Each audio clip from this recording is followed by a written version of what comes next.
जी हाँ। तो ये थे टॉप 10 आपकी निगाहों में के सामने और नज़र पे रखिएगा, ज़हन में रखिएगा।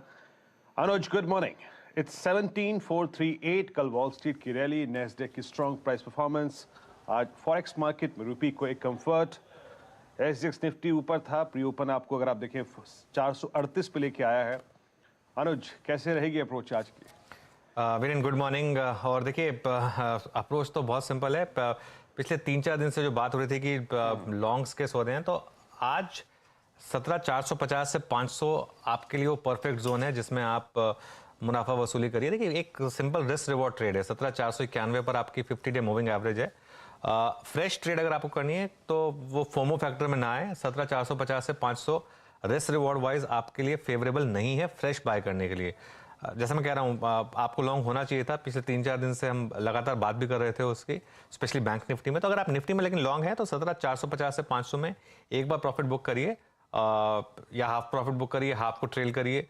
अगर जो लोग ट्रेल करना चाहते हैं, इस बड़े मूव को प्ले करना चाहते हैं, वो 17,800 तक के मूव को प्ले करना चाहते हैं, वो सबके ऊपर इंडिविजुअल कॉल होती है वीरेन वो। लेकिन एक रिस्क रिवॉर्ड के हिसाब से मैं अगर बात करूं, फ्रेश एंट्री कहाँ होगी, ये बहुत इंटरेस्टिंग होगा। क्योंकि जैसा मैं बोल रहा हूँ, एक इतने बड़े गैप अप के बाद ऑलरेडी, और वो भी थर्ड डे रैली का होगा, उसमें शायद आपको थोड़ा वेट करना पड़ेगा। 17,250 तो अब आपको शायद नहीं मिलेगा, लेकिन वो एक सपोर्ट लेवल है मार्केट के लिए। तो अगर 17,350 के करीब मिलता है अब आपको निफ्टी किसी भी कारण से, जो कि अर्स्टवाइल रेजिस्टेंस था मार्केट के लिए, अब वो सपोर्ट होगा। तो 17,350 के करीब आज आपको किसी भी कारण इंट्राडे में कोई भी डिप आती है वो मिलता है, तो वहां पर मेरे ख्याल से कूदने का टाइम होगा।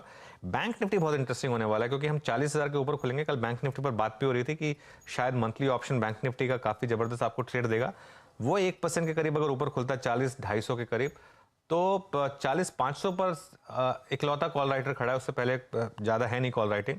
तो मुझे लग रहा है कि एक बैंक निफ्टी पे शायद सेकंड हाफ में एक ट्रेड बनेगा। अगर आपको इंट्राडे में थोड़ा सा डिप मिलता है 40,000 के करीब, अगर आपको बैंक निफ्टी में एंट्री मिलती है किसी भी कारण से, तो वो एक एंट्री होगी। लेकिन रिस्क रिवॉर्ड के हिसाब से मैं बोल रहा था, पहला ट्रेड नॉर्मली अगर आपने कैरी किया है तो प्रॉफिट बुक करिए और उसके बाद साइड पर वेट करिए, आपको मार्केट दोबारा अपॉर्चुनिटी देगा। अनुज, एक चीज देखिएगा, आई मीन आईटी में पोस्ट नंबर्स टीसीएस पर बेयर्स ने ग्रिप लेने की कोशिश करी।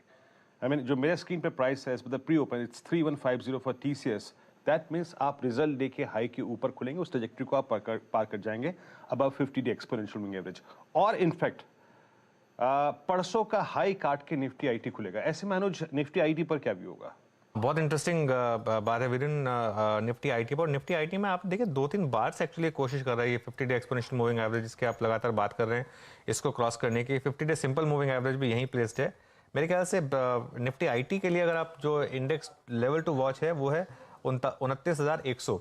ये क्योंकि प्रीवियस जो उसका स्विंग हाई था सितंबर में जो आया था वो था 29,100 के ऊपर। मेरे ख्याल से थोड़ी इस समय जगह कम है यहाँ पर। और लेकिन अगर 29,100 के ऊपर निकलेगा तो शायद बड़ी स्विंग मिलेगी। लेकिन जो मैं बात बोल रहा था, आईटी में इनहेरेंट स्ट्रेंथ नहीं है अभी भी आईटी में एक्सीडेंट्स काफ़ी हैं, और आईटी से बेटर प्लेस्ड अभी भी आपको बैंक निफ्टी है। तो बड़ी ट्रेड जो है वो आपको आईटी में आप टैक्टिकली प्ले कर सकते हैं। ओवरसोल्ड लेवल से थोड़ी बाइंग हो गई, ये ट्रेड्स ले सकते हैं, लेकिन बड़ा जूस जो है वो आईटी में मेरे ख्याल से मिलेगा नहीं। और ये सारे के सारे जो एल्गो ट्रेड्स हैं नॉर्मली मैं देखा सेकंड हाफ में फेल हो जाते हैं, ये जितने भी हैं। एक सिर्फ एक्सेप्शन है इसमें, वो है इन्फोसिस।